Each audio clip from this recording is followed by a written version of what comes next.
Udah. Baik dokter, saya izin memulai untuk presentasi dari laporan kasus saya. Bismillahirrahmanirrahim. Assalamualaikum warahmatullahi wabarakatuh.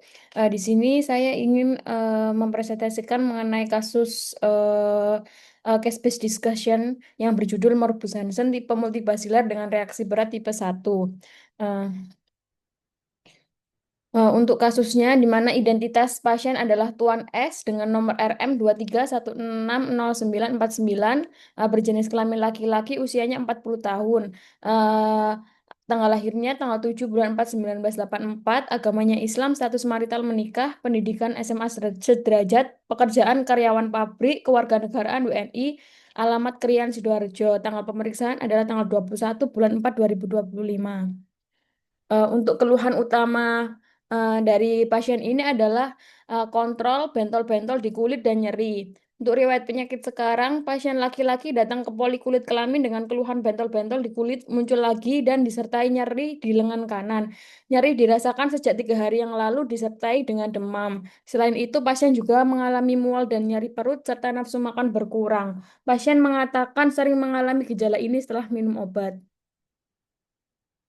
Untuk riwayat penyakit dahulu, pasien didiagnosis kusta pada tahun 2023, yang mana awal mulanya ini muncul bercak di kaki, lalu dikelopek oleh pasien dan timbul bercak kembali. Dan ketika jalan terasa nyeri. Saat itu pasien diberikan obat kusta dan dikonsumsi hanya 4 bulan, dari bulan Maret 2023 sampai Juni 2023. Kemudian pasien putus pengobatan. Lalu setelah itu pasien mengalami keluhan kembali dan kontrol lagi ke RSUD Sumber Gelagah, lalu diberikan terapi kusta kembali. Saat ini pengobatan sudah 1 tahun tepat, dari Mei 2024 sampai April 2024.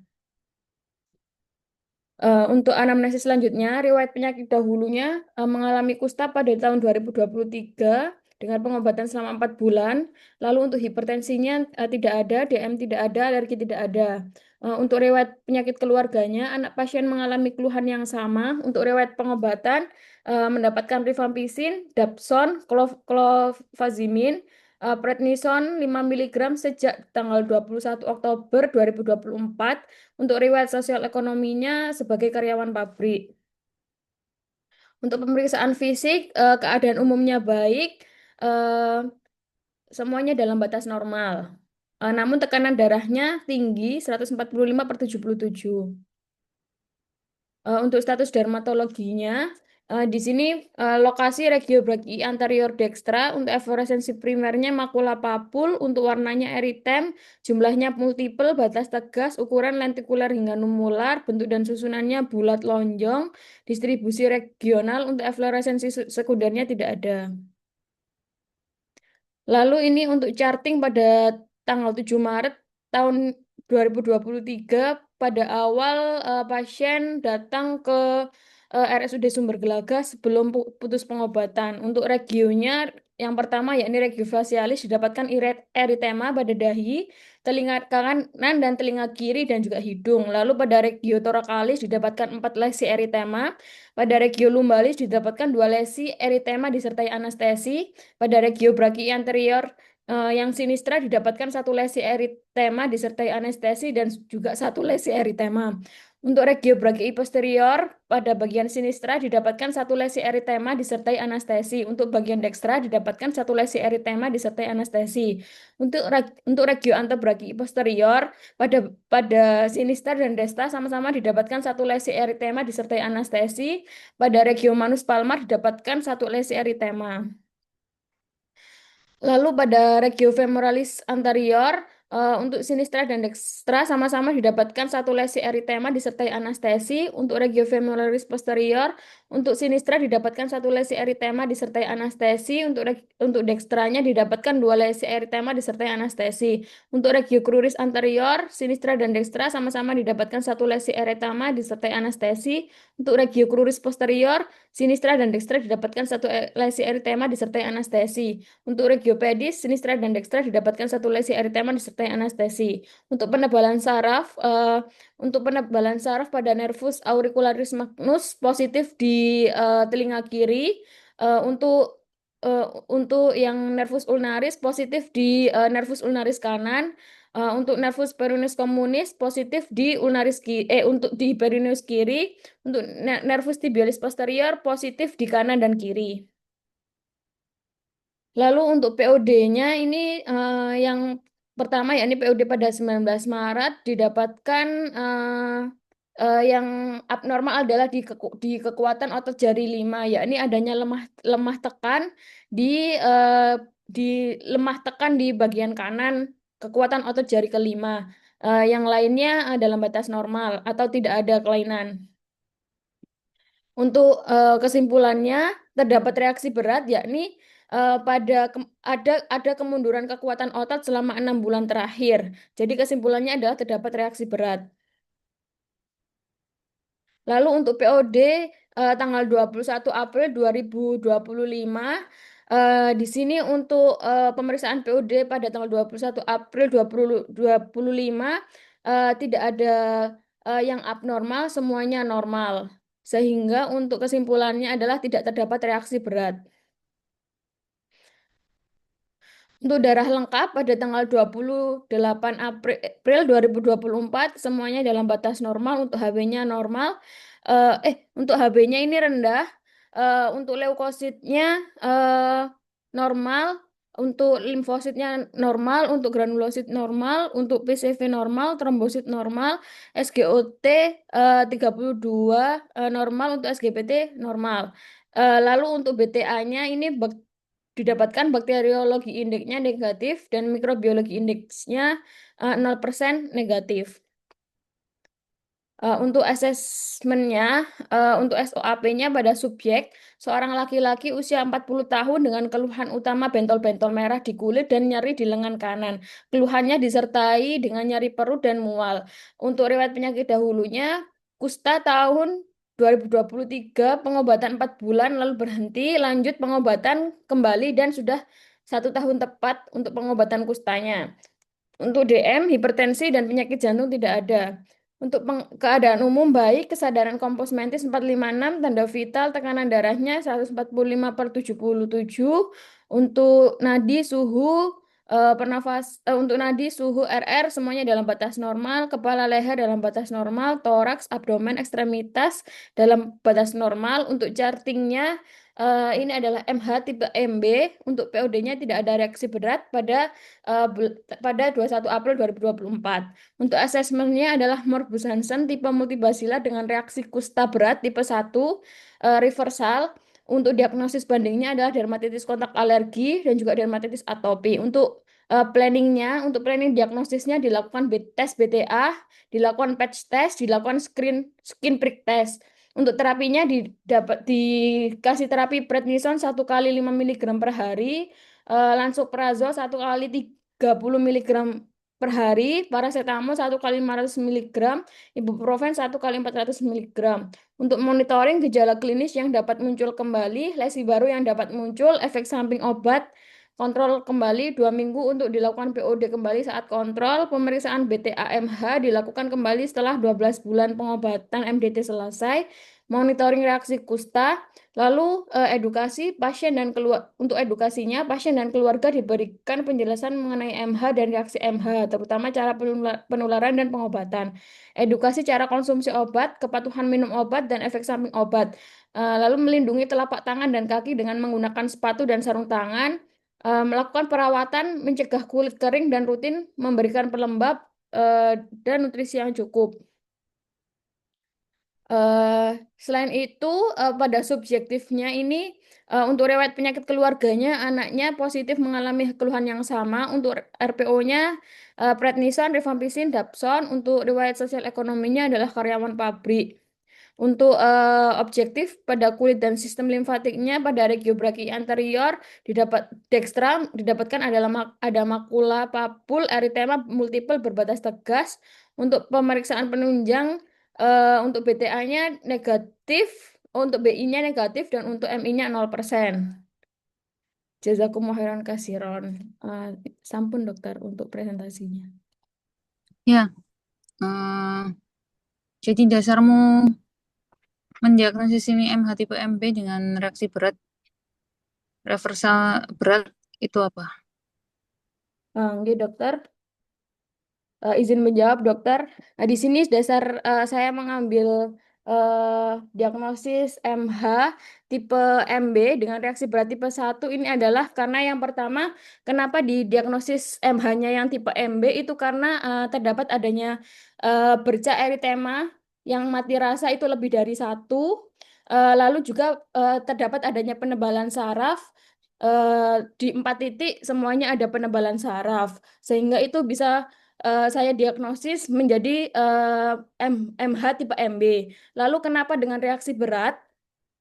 Karena eh, pada kulit pada pada di lesi kulitnya itu terdapat adanya lesi eritema, lalu juga sering timbul lesi baru dan juga terdapat adanya demam.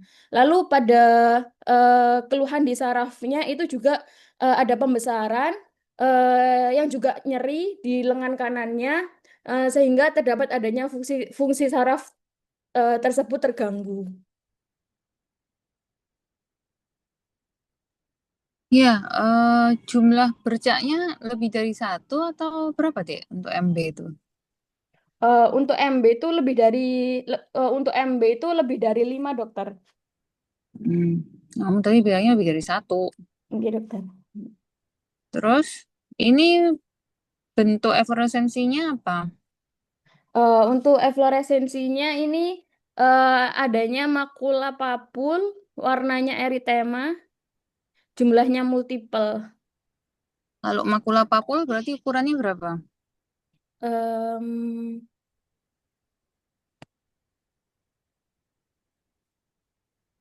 Ukuran diameternya berapa kalau makula papul? Eh, kok gak ngerti toh? Mau ujian loh ya minggu depan. Makula papul ukurannya apa?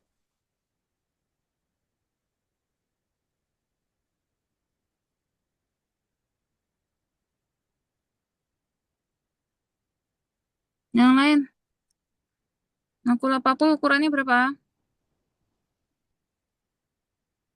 Berukuran sampai kurang dari 0,5 cm, dokter.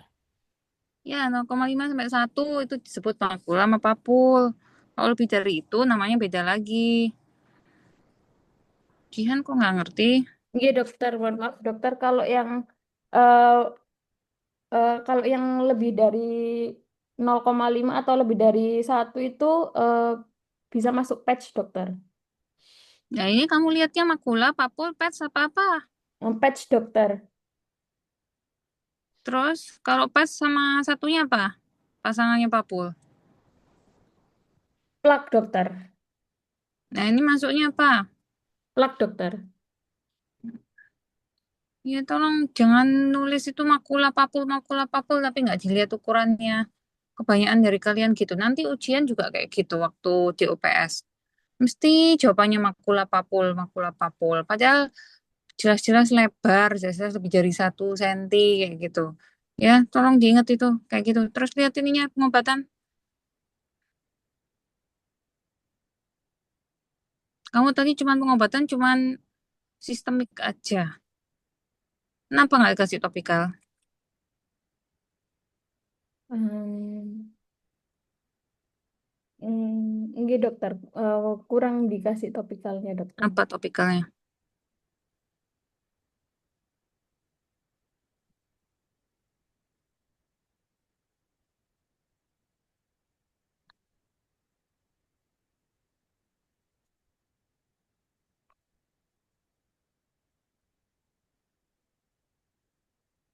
Ayo, yang lain.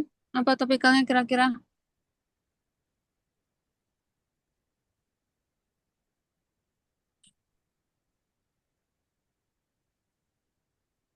Yo, yang lain.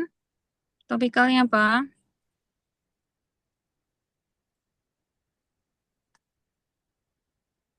Nurbulan, Rika, Mirna ini kenapa offline? Apa kameranya off? Ayo, Kak Swan. Kalian ini maksud saya harus ini terus sih. Rika, Mirna, Nurbulan.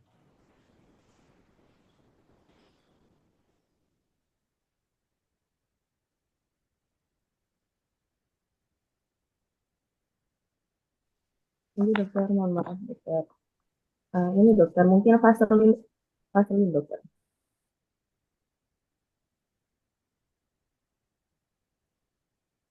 Mana Mirna?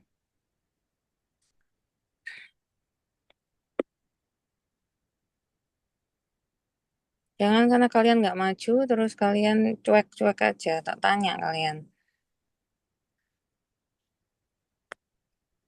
Ya kalau pasien MH itu kan cenderung kulitnya kering ya. Kasih pelembab dong. Jangan cuman obat minum tok gitu. Perawatan kulitnya mana? Namanya pasien kulit ya perawatan kulitnya juga harus dikasih. Jangan cuman itu doang. Kamu perhatiin ada luka atau enggak. Kulitnya kering, kasar, berarti dikasih apa kayak gitu. Temannya tanya apa? Ada yang mau tanya?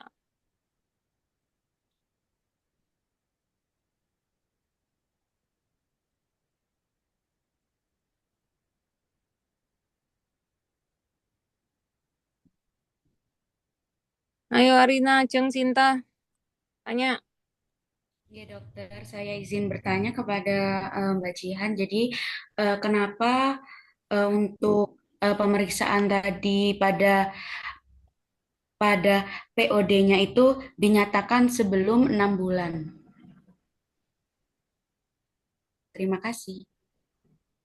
Hmm, baik, saya izin menjawab kenapa POD-nya itu dinyatakan atau ditanyakan sebelum 6 bulan. Untuk yang ini ya Arina ya, kenapa ini ditanyakan eh, apa ditanyakan sebelum 6 bulan?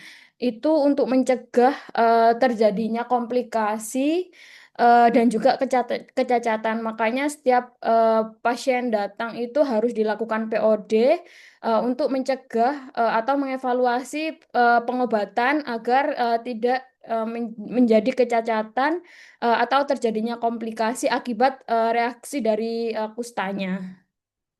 Seperti itu. Baik, terima kasih atas jawabannya. Ya lanjut, berikutnya maju. Baik, dokter. Terima kasih, dokter.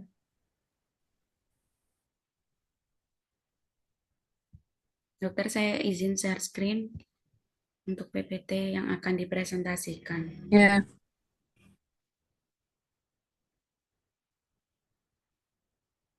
Apakah sampun terlihat nggih dokter?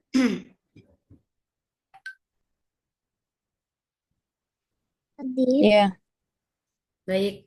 eh, Assalamualaikum warahmatullahi wabarakatuh. Bismillahirrahmanirrahim. Perkenalkan, nama saya Rina Syukur. Di sini saya akan melakukan presentasi case discussion dengan ditemukan pasien atau identitasnya nama itu anak F, umurnya 12 tahun, jenis kelaminnya itu perempuan, tanggal lahir 3 Juli 2013, agamanya Islam, statusnya belum menikah, pendidikannya SD kelas 6, kewarganegaraan WNI, terus alamatnya itu dari Sampang Madura, tanggal pemeriksaannya dilakukan pada tanggal 21 April 2025. Untuk anamnesis, keluhan utama dari pasien yaitu nyeri seluruh tubuh, riwayat penyakit sekarangnya pasien perempuan umur 12 tahun datang ke polikulit dan kelamin pada tanggal 17 April 2025 dengan keluhan nyeri seluruh tubuh 3 hari yang lalu, terutama bagian kaki dan pipi sebelah kanan dan kiri. Pasien merupakan penderita MH sejak tahun 2024 dan sedang menjalani pengobatan di Sampang. Keluhan disertai timbul bercak kemerahan pada kedua pipi, kedua tangan, hingga pada kedua kaki. Pasien juga bercerita ada gejala demam, naik turun, mual, tidak muntah, nyeri perut, juga terjadi gangguan makan dan minum, keluhan lain disangkal. Riwayat penyakit dahulunya, pasien pernah didiagnosis kusta pada tahun 2022 di Sampang dengan pengobatan kusta selama 2 tahun. Pasien lupa jenis obat yang diminum pada tahun 2022. Pada tanggal 17 April tahun 2025 kemarin, dirawat di RSUD Sumber Gelaga dan mulai diberikan pengobatan ceftriaxone serbu injeksi 1 gram, omeprazol serbu injeksi 40 mg, dan diberikan ondansetron larutan injeksi 2 mg, serta karena terjadi demam maka diberikan parastamol larutan infus 10 mg per mililiter. Untuk anamnesis lanjutan, riwayat penyakit dahulunya, pasien menderita kusta tahun 2022. Terus untuk hipertensi, diabetes dan alerginya tidak ada. Terus riwayat pengobatan diberikan injeksi omeprazol, diberikan parastamol, serta diberikan prednison. Untuk riwayat penyakit keluarganya, keluarga tidak ada keluhan yang serupa. Riwayat sosial ekonominya siswa SD kelas 6. Untuk pemeriksaan fisiknya, untuk semuanya normal dan baik, kecuali tekanan darahnya 133/77, terus juga disertai dengan kulit dan sistem limfatiknya sesuai status dermatologis.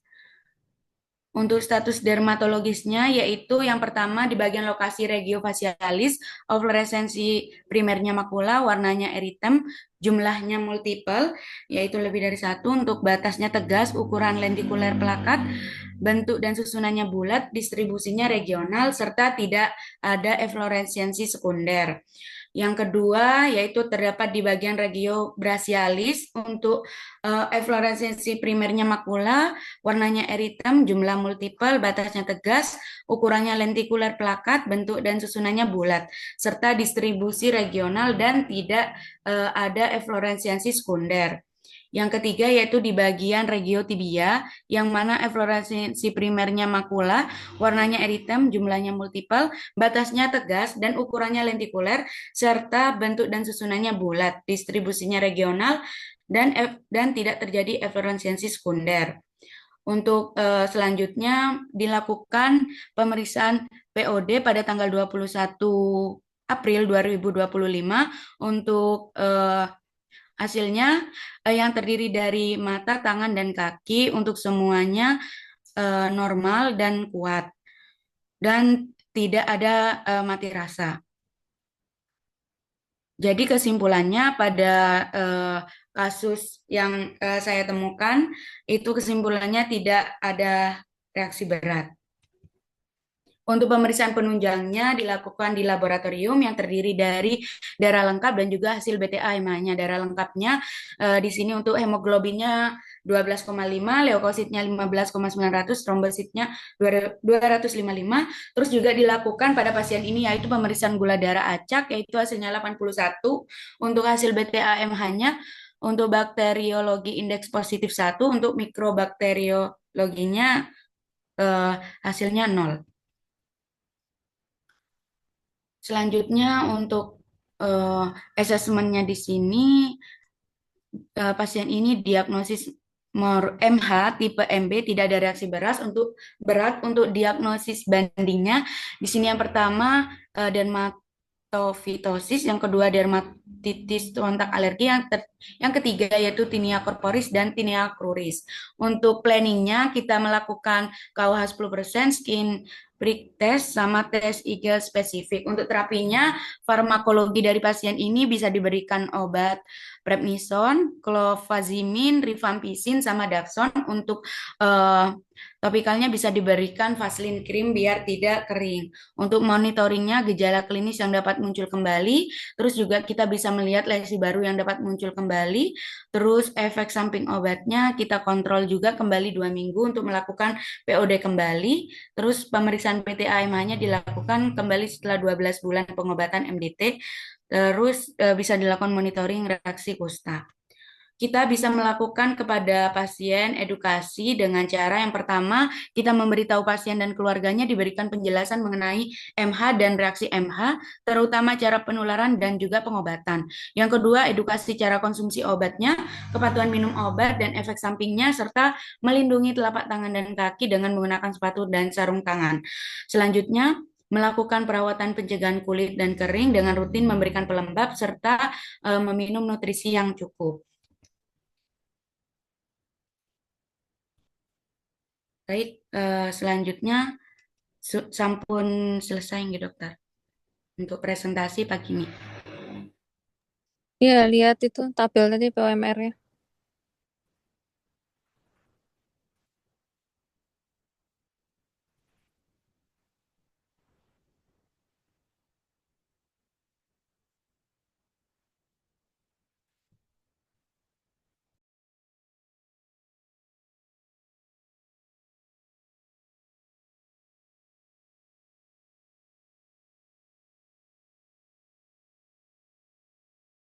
Nyerinya kenapa itu berarti?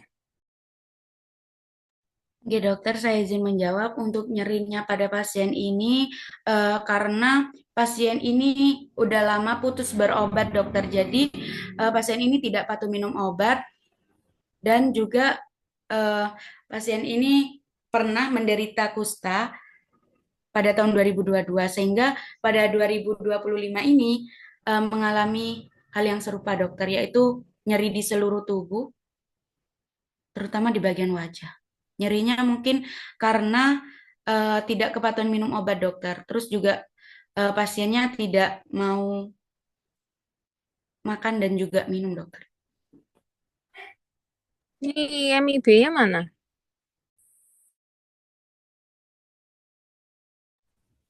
Iya, dokter. Mohon maaf, dokter. Tadi terputus, dokter. IMIB-mu mana? Untuk pemeriksaan IM dan IB-nya itu, dokter, charting ya, dokter. Untuk chartingnya ada di puskesmas, dokter. Jadi pihak Rumah Sakit Sumber Gelaga itu tidak ada datanya, dokter. Dan datanya BTA, ada di BTA. Saya tanya BTA. oh, nggih, dokter. PTA-nya Mana hasilnya? sebentar, dokter.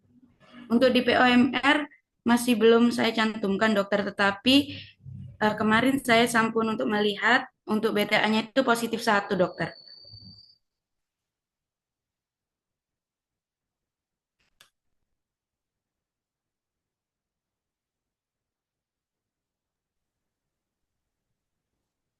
Nyerinya cuma daerah wajah aja. Atau daerah mana lagi? Nyerinya itu terdapat di daerah wajah, terus di daerah tangan, serta di daerah tibia tadi, dokter. Yang terdapat eh, nyeri dan juga demam. Berarti seluruh tubuh, dokter. Dari wajah hingga kaki, dokter. Itu ada bercak merahnya. Iya, dokter. Hanya bercak merah, dokter. Seperti di gambar.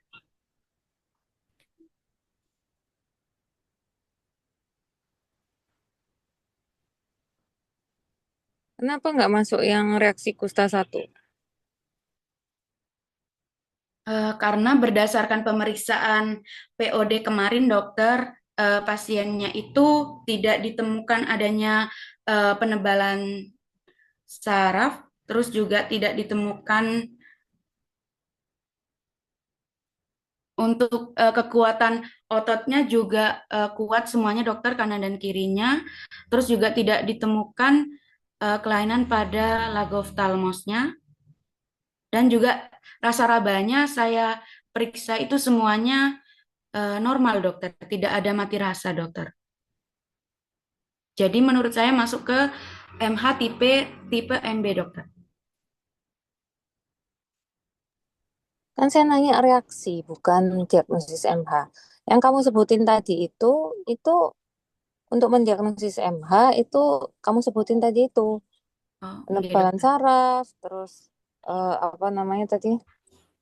Oh, tadi barusan kamu bilang Em, bercak ini mati rasa kekuatan kayak otot. gitu-gitu. Nah, itu untuk diagnosis MH. Kalau diagnosis reaksi itu gimana? Mungkin kita bisa melihat ininya, dokter.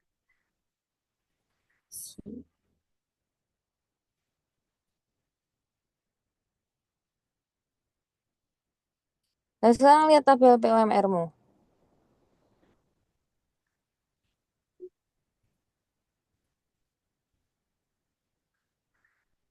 Nah, dasarmu apa ngasih prednison?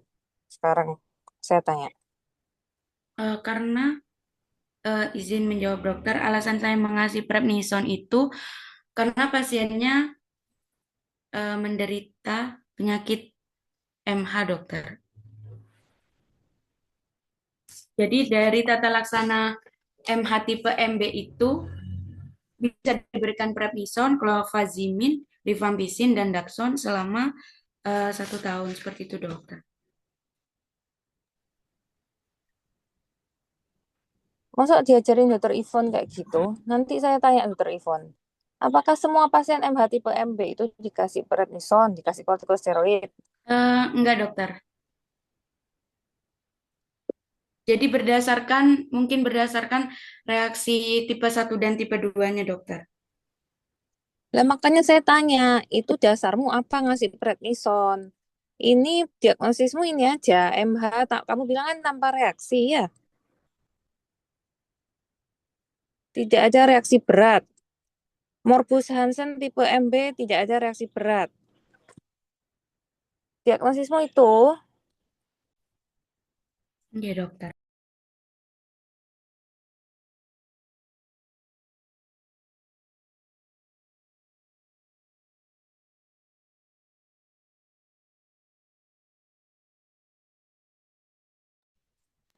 Saya izin menjawab, dokter. Jadi obat prednison itu dikasih kalau misalkan terjadi reaksi kusta, dokter. ya sekarang diagnosismu apa? Berarti masuk ke MH tipe MB, reaksi tipe MH. Apa? Nggih, dokter, salah, dokter, untuk diagnosis saya, dokter. Apa harusnya? Morbus Hansen tipe 1, dokter.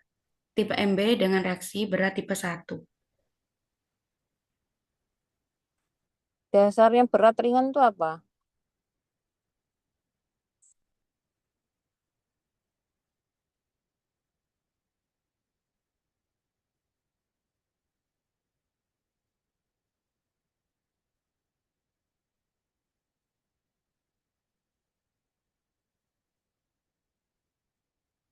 Ini juga diagnosis banding dermatitis kontak alergi. Terus diagnosis pemeriksaan penunjang diagnosisnya skin prick test. Bener tak ini? Tes IgE spesifik. Kamu kalau copy paste toh nggak ngerti maksudnya ya percuma deh belajar. Ujian nanti ya nggak lulus kalau kayak gini.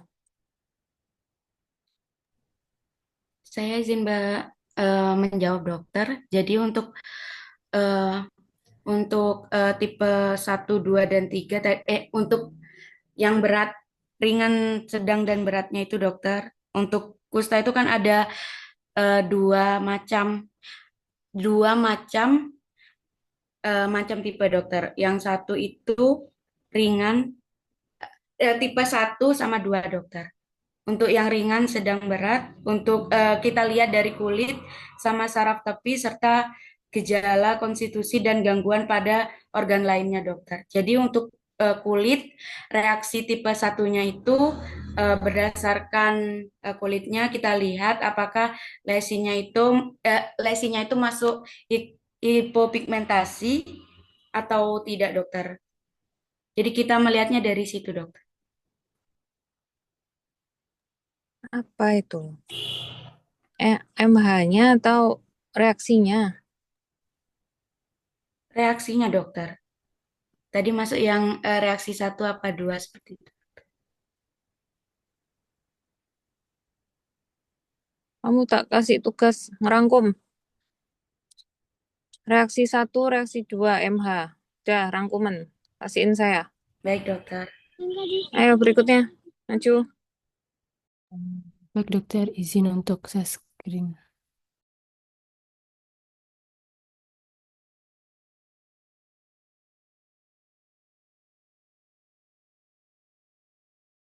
Baik, Assalamualaikum warahmatullahi wabarakatuh. Saya akan mempresentasikan jurnal reading saya yaitu dengan judul Factor and Clinical Prediction Score of Complication Development After Cellulitis Diagnosis in Adult Patient. Yang pertama dengan penulis Welawat Tien Paratan, Jayapron Yuksen, Joseph Daniel Pauli, Diana Fu, Anissa Noiwang, Anissa Noiwang Ben Bernen, dan Nutaman Sanskul, yaitu jurnal ini dipublis pada tahun 2024. Yang pertama latar belakangnya yaitu selulitis itu sendiri adalah infeksi bakteri pada kulit atau jaringan lunak yang dapat berkembang menjadi bakteremia atau nekrotik fasciitis jika tidak diobati. Bakteri yang paling sering menyebabkan selulitis adalah spesies Streptococcus dan Staphylococcus termasuk methicillin resistant Staphylococcus aureus atau MRSA yang menjadi tantangan besar dalam infeksi yang didapatkan di rumah sakit. Lalu Dek, sekitar ini apa, Dek? Ini apa? Referat? Apa jurnal? Jurnal. dokter, Ini apa? jurnal dokter. Jurnal. Nggih, Sudah kamu translate semua ini? nggih, dokter. Nggak kamu rangkum kan?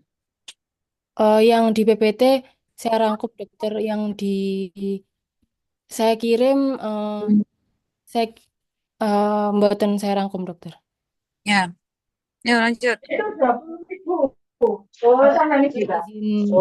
Izin masuk apa? 8.000. Saya akan kirimkan lagi untuk jurnalnya yang itu dokter, yang terbaru dan Enggak, ini ditambah 5.000. laporannya yang saya yang nggak saya rangkum. Kurang satu dua. Ya benar ya, Mbak. Kekurangan dong, Mbak. Tolong silent ya. Siapa bocor nih? Ayo lanjut. Permisi dokter, sebelumnya saya izin mengirimkan untuk yang nas makalah yang terbaru saya dokter.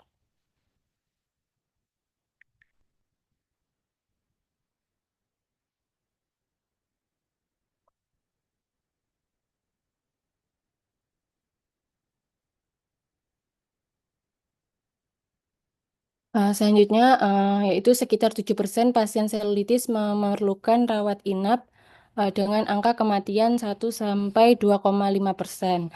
Faktor resiko meliputi usia lanjut, imunodefisiensi, diabetes, dan penyakit penyerta lainnya.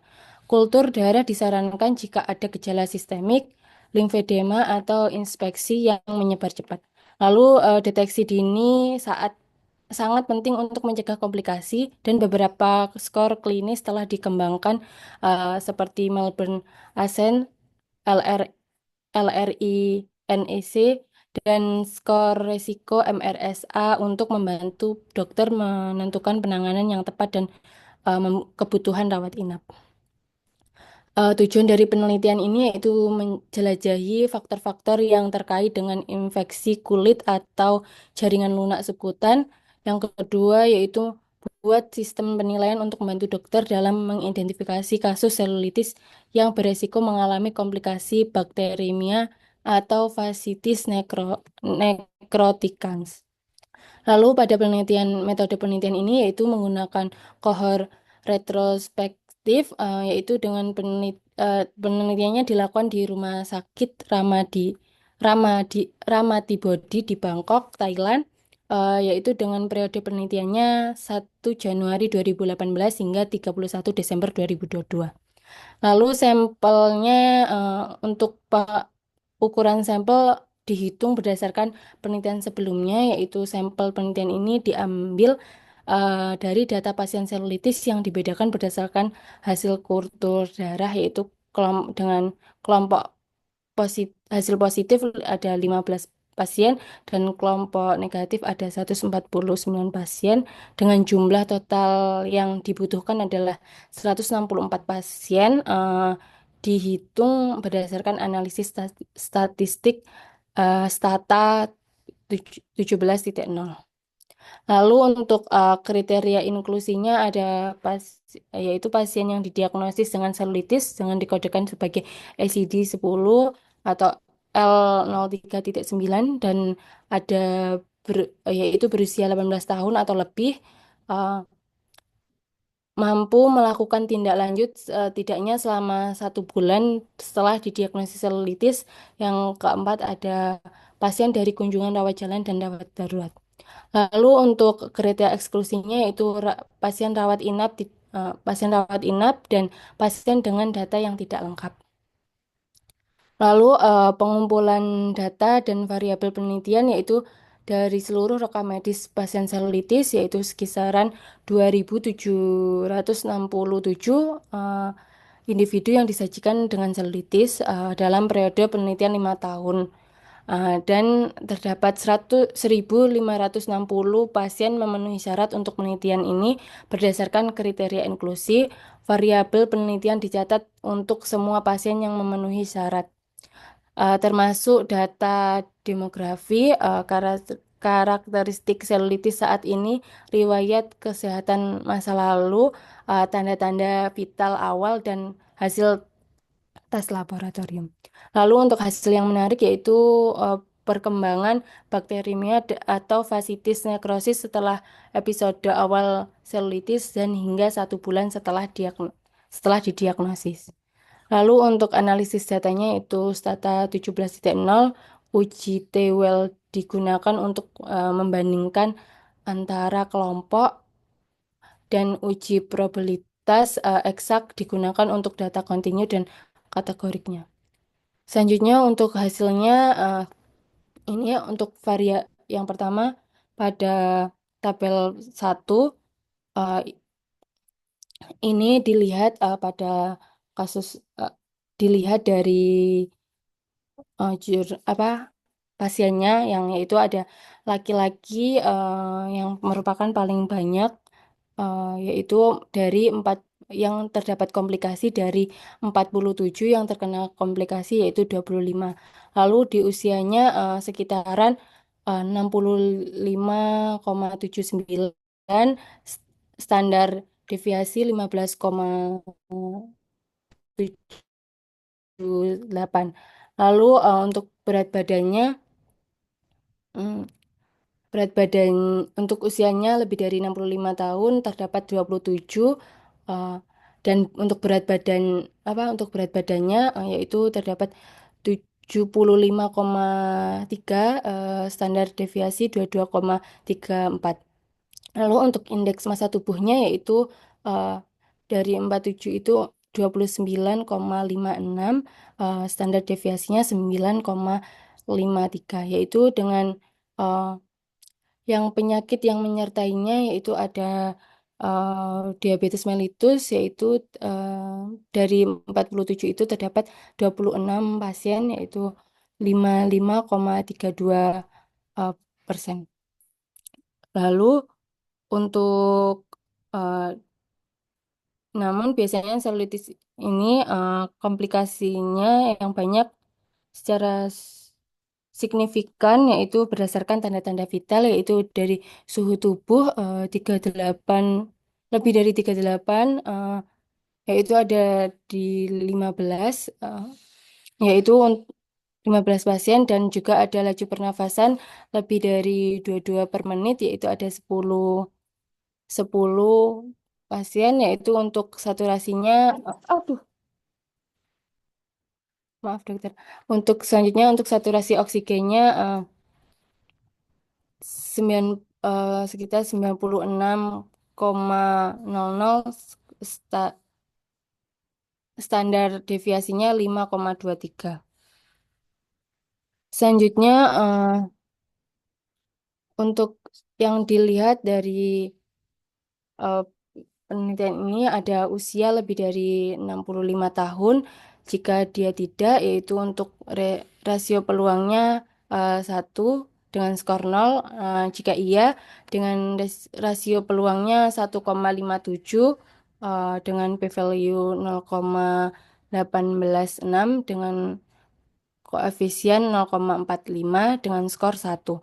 Lalu untuk indeks massa tubuhnya yaitu jika tidak, rasio peluangnya 1 sama memiliki skor 0 dan jika iya rasio peluangnya 1,99, p-value-nya 0,051 dengan skor 1,5. Lalu untuk diabetes mellitusnya jika tidak itu rasio peluangnya 1,00 dengan skor 0 juga. Untuk yang iya yaitu jika iya pada diabetes mellitus yaitu rasio peluangnya 2,82 eh, dengan p-value 0,003, koefisiensinya 1,03 dengan skor 2,5. Untuk suhu tubuh lebih dari 38 eh, derajat Celcius, yang tidak rasio peluangnya 1,00, skornya 0, yang iya yaitu rasio peluangnya 5,03 dengan p-value kurang dari 0,001, koefisiensinya 1,61 dengan skor 3,5.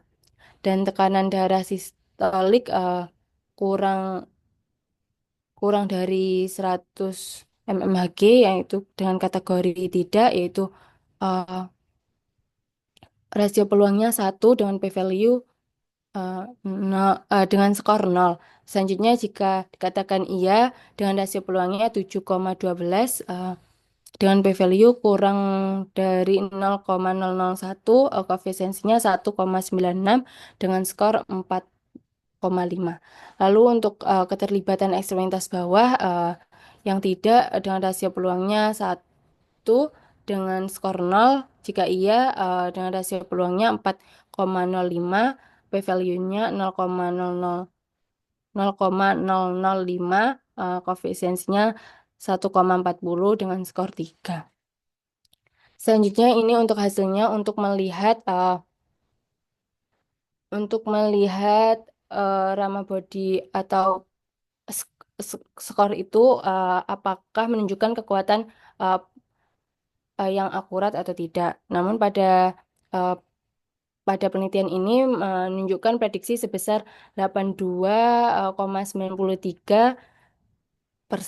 Lalu uh, yang gambar 2 ini dibandingkan dengan Eskisova dengan Rama NFB-nya, yaitu yang lebih meyakinkan yaitu uh, yang Rama NFB skornya. Selanjutnya ini untuk melihat yang gambaran ketiga, yaitu untuk melihat resiko pasien yang diamatinya yang pada skor prediksi resiko dengan dikembangkan menjadi 3, yaitu pada tabel 3 ini yang rendah kurang dari 4, yang sedang bernilai 4 sampai 6, yang tinggi lebih dari 6. Selanjutnya pada penelitian ini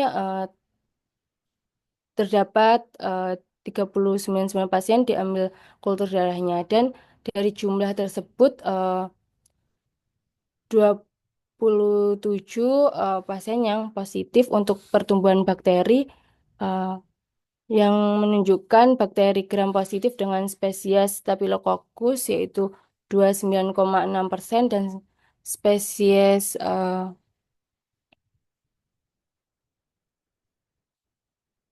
spesies Streptokokal menyumbang 22,2% dari kultur darah positif. Lalu untuk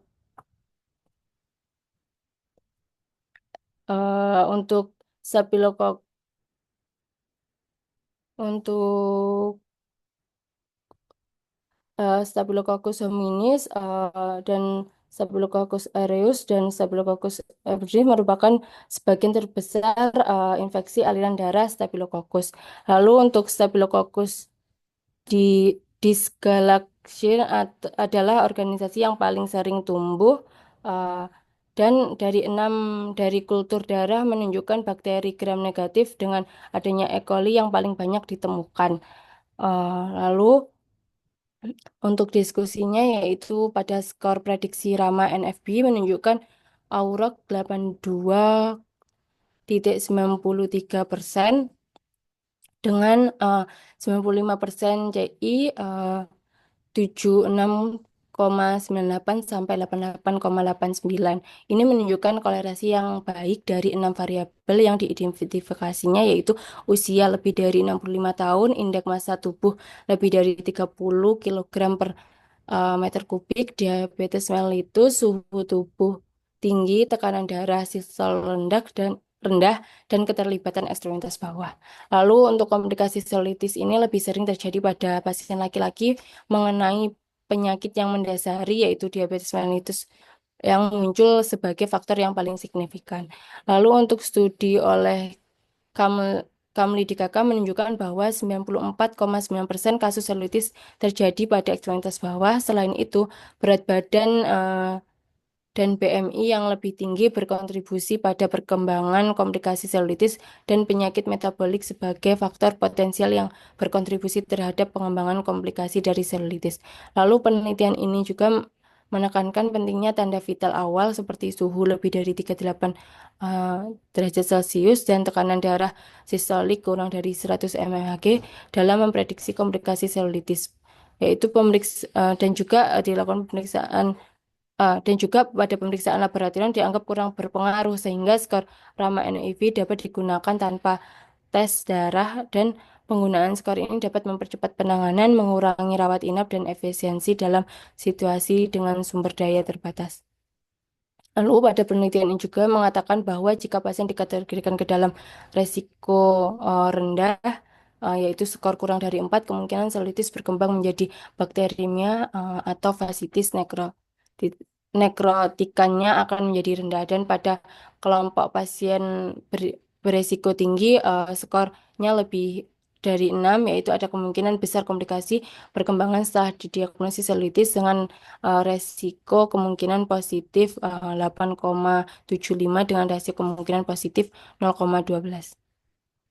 Lalu untuk pasien yang diidentifikasi sebagai resiko sedang yaitu skor 4 hingga 6, untuk mengembangkan komplikasi didiskusikan lebih lanjut harus diberikan kepada pasien dan keluarganya mengenai resiko dan manfaat dari rencana perawatan dan pasien harus ditindaklanjuti untuk mendeteksi potensi komplikasi. Lalu kesimpulannya pada uh, penelitian ini yaitu skor prediksi Rama NFB dapat membantu memprediksi resiko pengembangan komplikasi untuk pasien dewasa dengan selulitis. Kelompok pasien beresiko tinggi dengan skor lebih dari 6 lebih mungkin berkembang menjadi komplikasi baik bakterima atau fasciitis nekrotikan.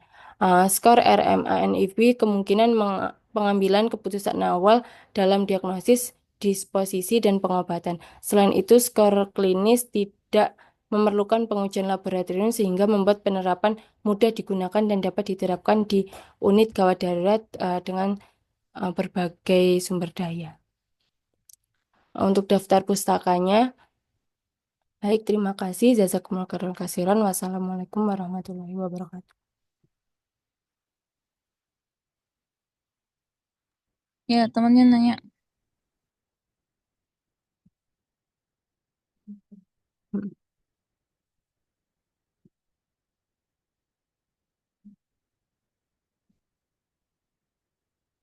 Hmm, Baik, mohon izin bertanya.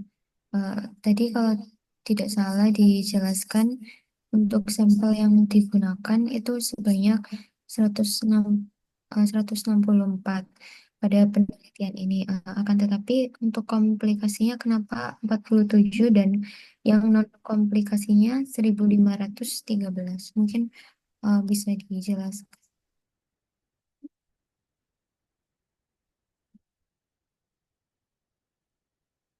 Baik, izin menjawab.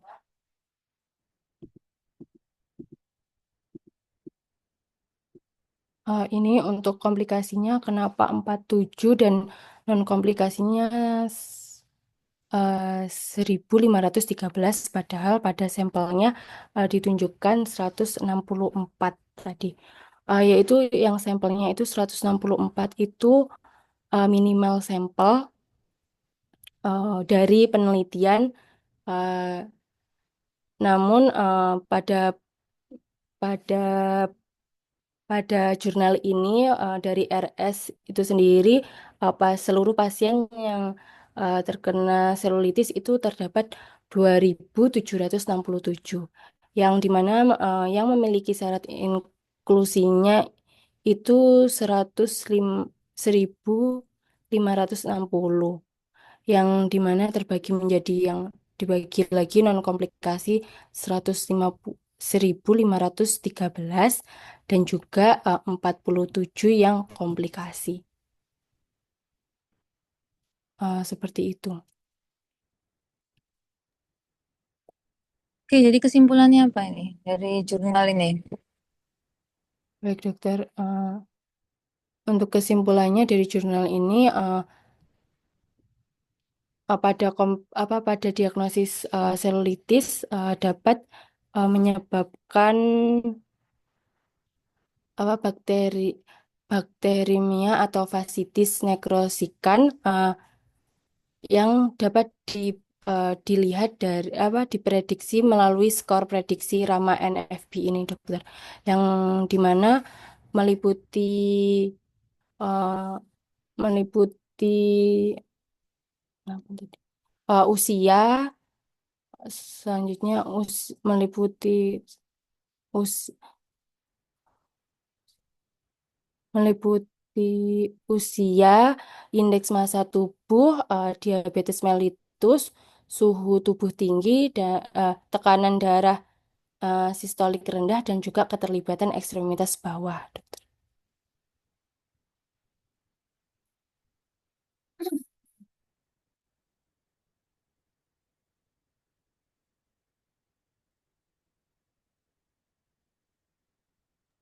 Ya udah, berikutnya. Yuk, maju. Oke, dokter. Assalamualaikum.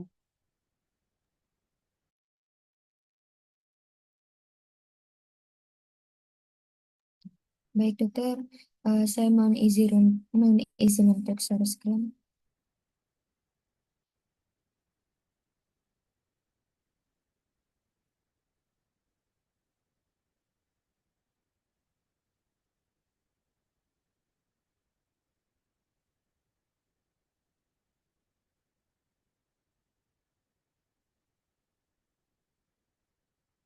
Apakah sudah terlihat untuk share screen-nya dokter?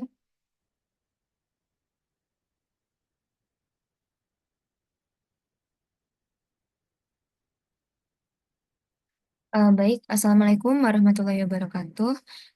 Perkenalkan, saya Sinta Maulida Basuki dengan NIM 512002464.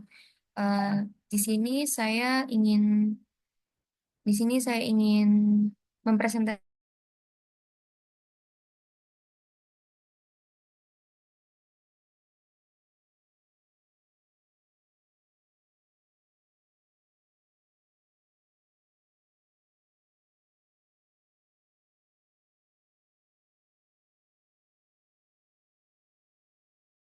Ya, langsung.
Kenapa, Dek?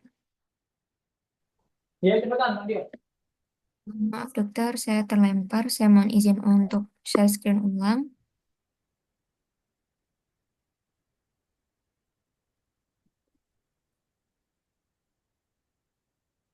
Ini apa ini? Ini untuk jurnal reading dokter. Progress. Ya, ya udah yuk. Baik. Ini latar belakang. Yang pertama, virus varicella zoster atau VZV menyebabkan dua penyakit yang berbeda, yakni varicella dan herpes zoster.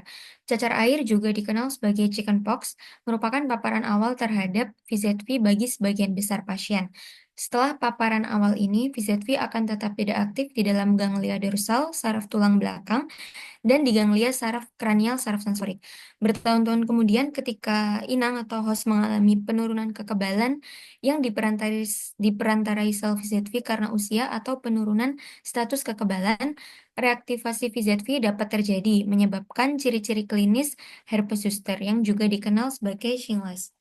Kemudian komplikasi pasca herpes zoster termasuk yang terkenal yakni postherpetic neuralgia terjadi setelah reaktivasi. Komplikasi yang kurang terkenal adalah stroke setelah episode zoster yang dapat terjadi berbulan-bulan setelah episode zoster.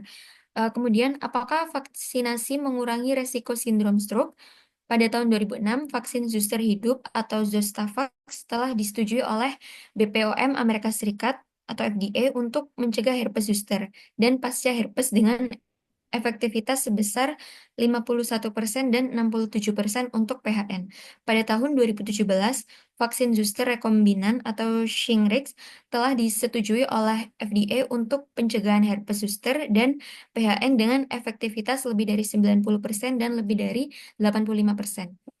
Tujuan penelitian ini yakni untuk mengevaluasi risiko stroke setelah infeksi zoster dan untuk menentukan apakah vaksinasi zoster dapat menurunkan risiko stroke.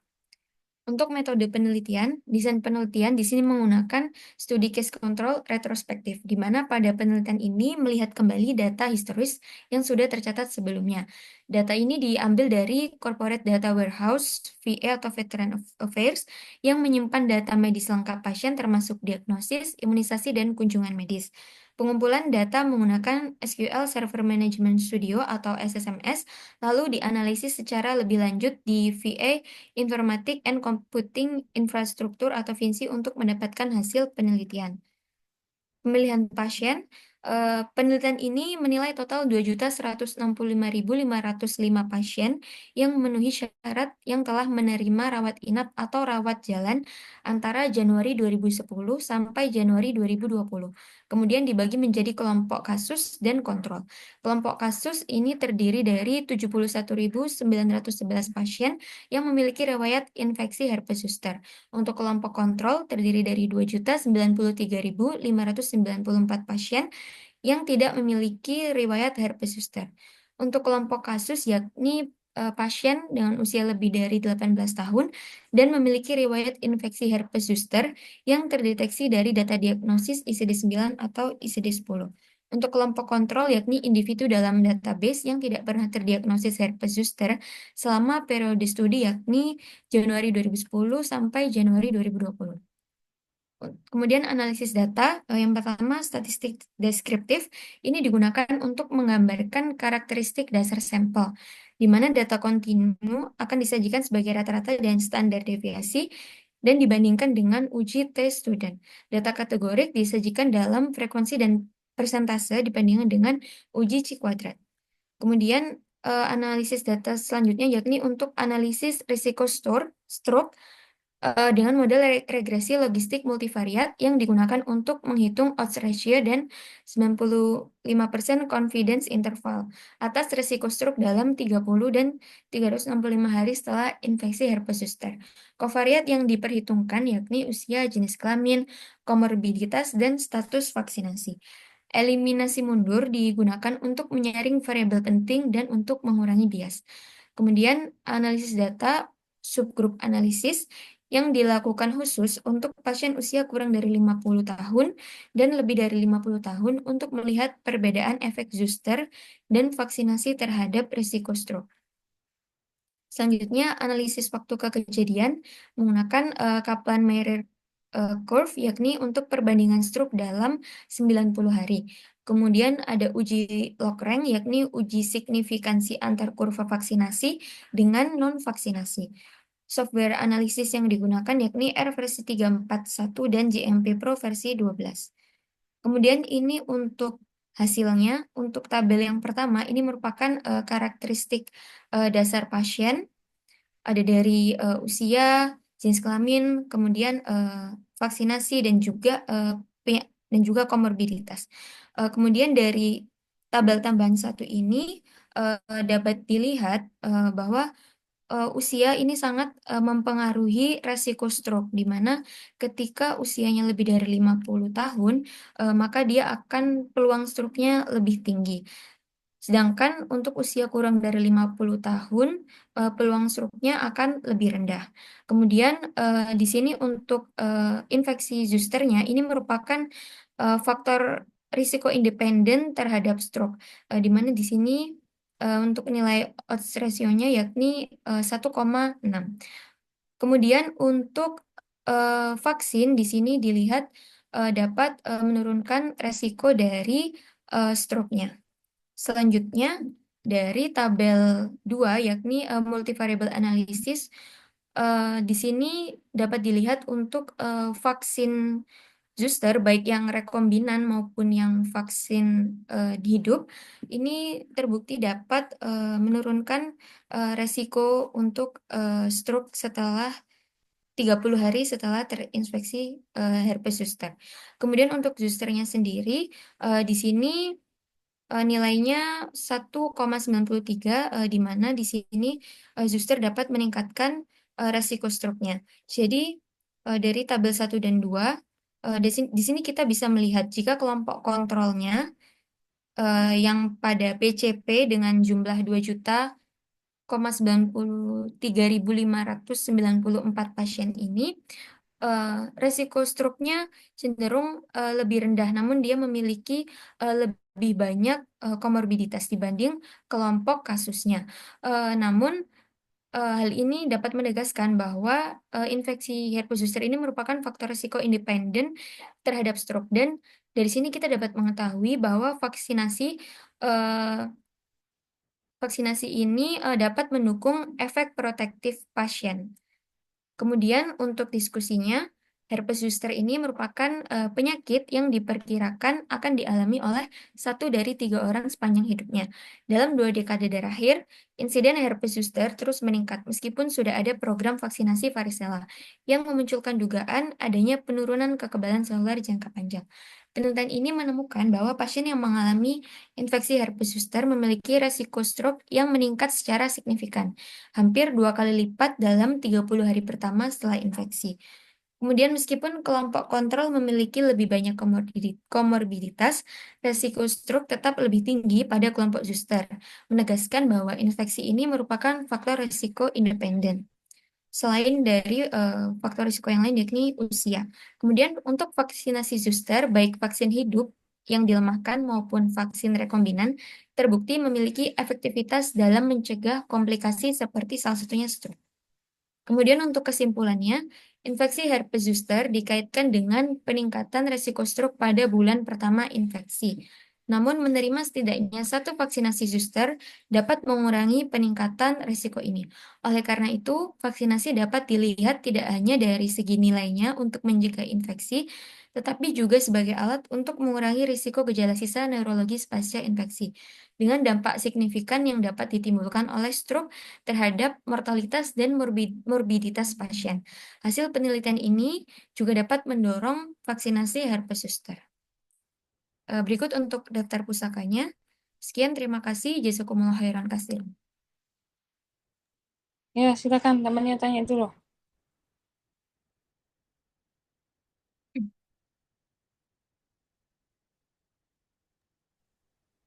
Mohon izin bertanya, dokter. Untuk kriteria inklusi dan eksklusinya tadi bisa dijelaskan lagi, Sinta? Baik, terima kasih atas pertanyaannya. Untuk kriteria inklusi dan eksklusi, di sini untuk kriteria inklusi tentunya yakni pasien yang berusia lebih dari 18 tahun. Kemudian pasien tersebut juga dirawat secara rawat inap atau rawat jalan di fasilitas VA atau Veterans Affairs di antara Januari 2010 hingga Januari 2020. Kemudian pasien tersebut memiliki riwayat infeksi herpes zoster yang terdeteksi dari data diagnosis ICD-9 atau ICD-10. Kemudian untuk kriteria eksklusinya, kemudian juga untuk inklusinya individu yang dalam database tidak pernah terdiagnosis herpes zoster selama periode studi yakni 2010 hingga 2020. Untuk kriteria eksklusinya, yakni tentunya pasien yang tidak memiliki data lengkap mengenai diagnosis, vaksinasi, atau kejadian stroke, serta pasien yang menerima vaksin di luar sistem VA karena data vaksinasi ini hanya diambil dari sistem Veteran Affairs-nya. Seperti itu.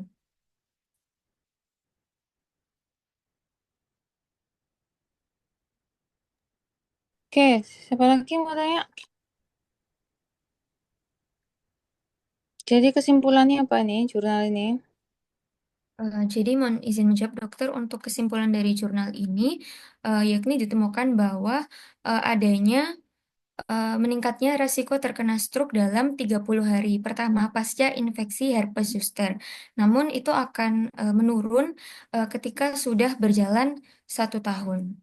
Kemudian juga dibuktikan pada vaksinnya eh, vaksinnya dapat sebagai proteksi, jadi dapat menurunkan resiko terkena komplikasi stroke-nya tersebut. Seperti itu, dokter.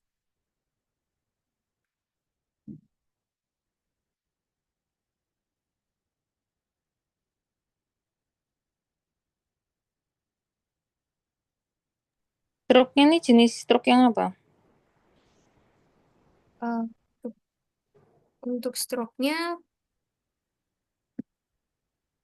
tidak disebutkan secara signifikan, dokter. Namun pada pendahuluan dapat terjadi vaskulopati pada yang disebabkan oleh VZV. Kemudian itu dapat terjadi eh, perubahan inflamasi dan non-inflamasi. Jadi dapat terjadi trombosis, nekrosis maupun pembentukan aneurisma pada pembuluh darah di kranialnya seperti itu, dokter.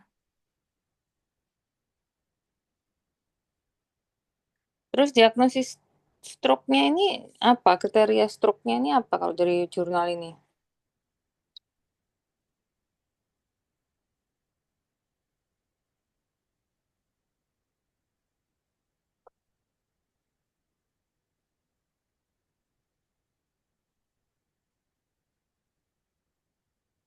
Kriteria struknya dari hasilnya ini dapat dilihat dari usia, dokter. Usia lebih dari 50 tahun dapat meningkatkan resiko stroke-nya. Kemudian jika dia eh, terinfeksi terinfeksi herpes zoster, maka meningkatkan resiko terkena stroke. Jadi mohon izin dokter, untuk yang saya pahami, eh, yang dilihat adalah peningkatan resiko stroke-nya, dokter. Belum eh, secara signifikan bagaimana untuk mendiagnosis stroke-nya, dokter. Kriteria inklusinya mana?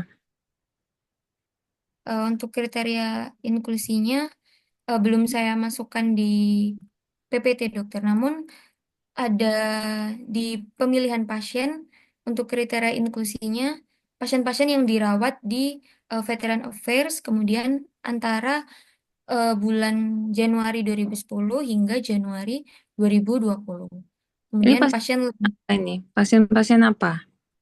Yang dirawat ini semua pasien dirawat dengan penyakit apapun atau pasien apa? untuk kelompok kasusnya dengan riwayat infeksi herpes zoster, dokter.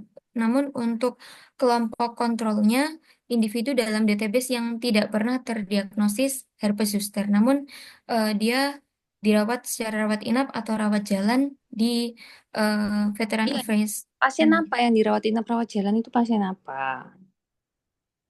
Masuk semua pasien? Kalau kamu mau kalau nyari hubungan stroke sama ini berarti pasien apa? Pasien herpes zoster, dokter. Ya kan pasien ada, ini kan ada pasien yang ada riwayat, ada yang nggak ada riwayat gitu kan. Cuman pasien yang saya tanyakan adalah pasien rawat jalan. Ini pasien apa? Pasien diagnosisnya apa?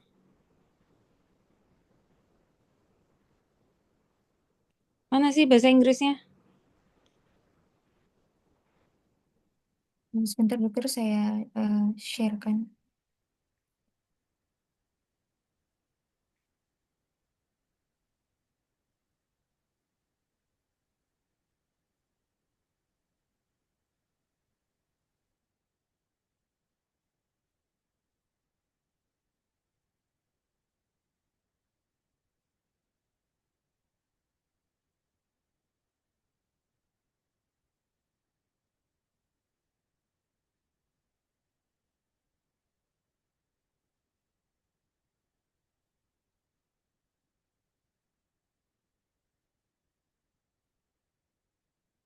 Ini dokter, apakah sudah terlihat dokter?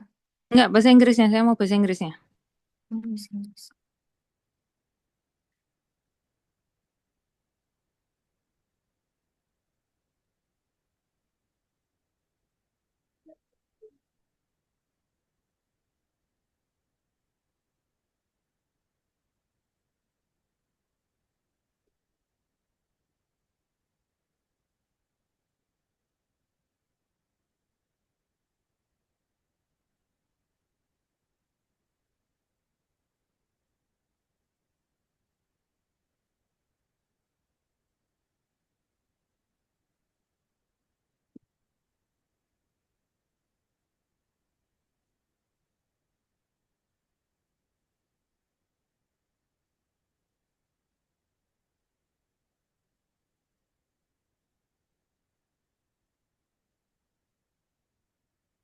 Atas, atas. Oh,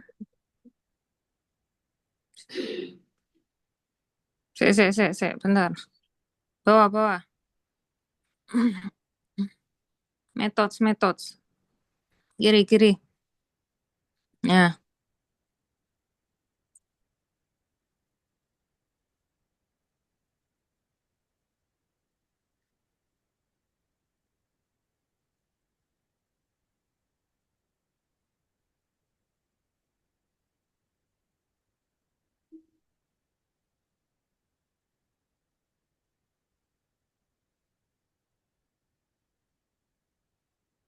terus. Sek.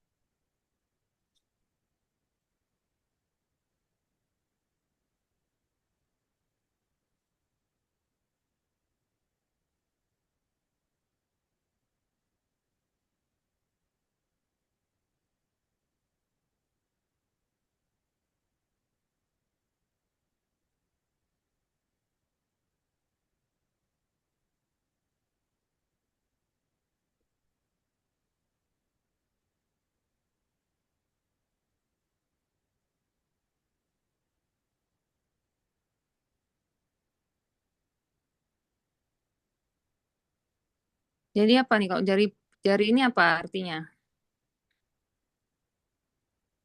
Seleksi pasiennya gimana?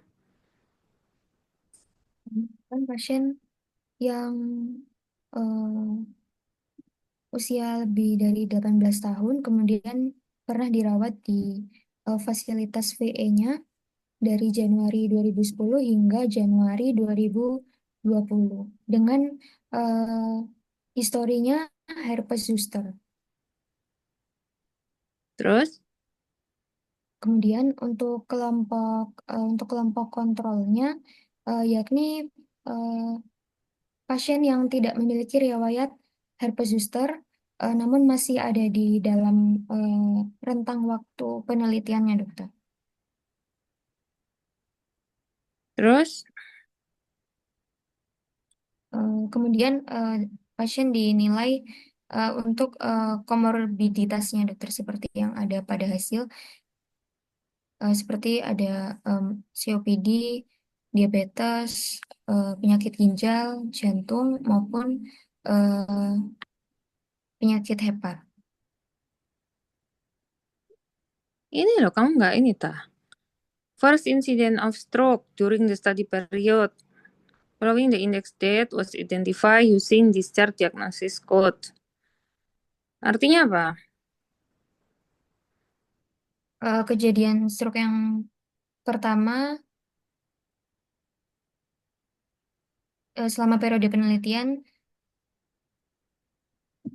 kasusnya dipilih eh, sebagai pasien dengan riwayat infeksi herpes zoster yang telah dikonfirmasi dan tanggal inisiasi didefinisikan sebagai tanggal awal eh, yang pertama kali terkena herpes zoster. Kemudian untuk kelompok kontrol terdiri dari individu yang tidak memiliki riwayat herpes zoster pada periode yang sama. Kemudian eh, waktu kejadian stroke ditentukan dari jumlah hari sejak tanggal indeks hingga episode stroke pertama yang diklasifikasikan oleh ICD 9 dan ICD ke 10.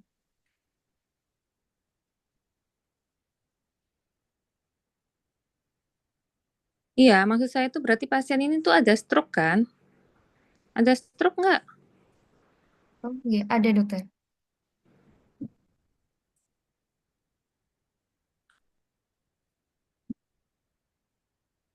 Bawahnya, bawahnya.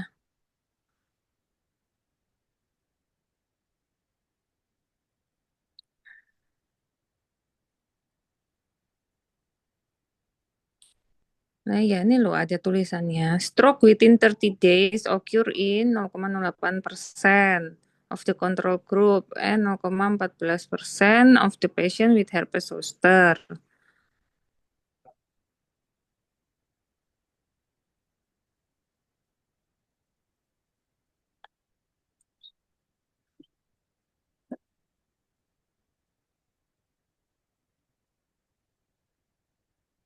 Terus saya lihat kesimpulanmu yang paling bawah itu, kesimpulan yang asli nih, jurnal aslinya, conclusionnya. Saya nggak nyambung maksudnya.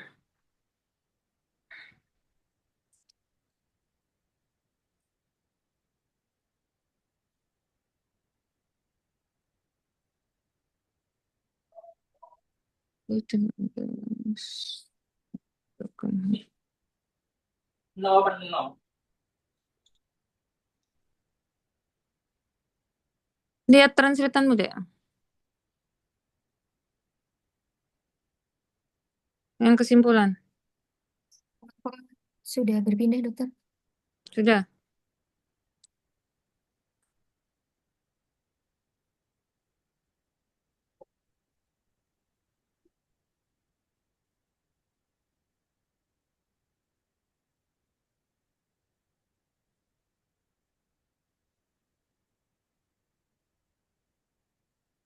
Kalimat terakhir diubah ya. Kata-katanya kurang serak kalau menurut saya. Oh iya baik dokter, nanti akan saya revisi.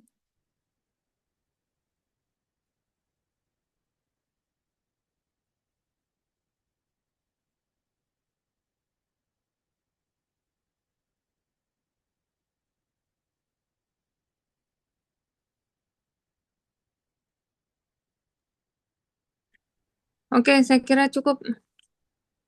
Nanti yang saya suruh perbaiki, perbaiki semua. Ya, nanti minggu depan hard file-nya saya tanda tangani kalau sudah selesai. Oke. Baik, terima kasih Baik, banyak dokter. dokter. Ya, baik. Saya kira cukup untuk hari ini. Saya akhiri. Assalamualaikum warahmatullahi wabarakatuh. Waalaikumsalam Waalaikumsalam warahmatullahi warahmatullahi wabarakatuh. wabarakatuh. Terima kasih banyak, dokter. Terima kasih.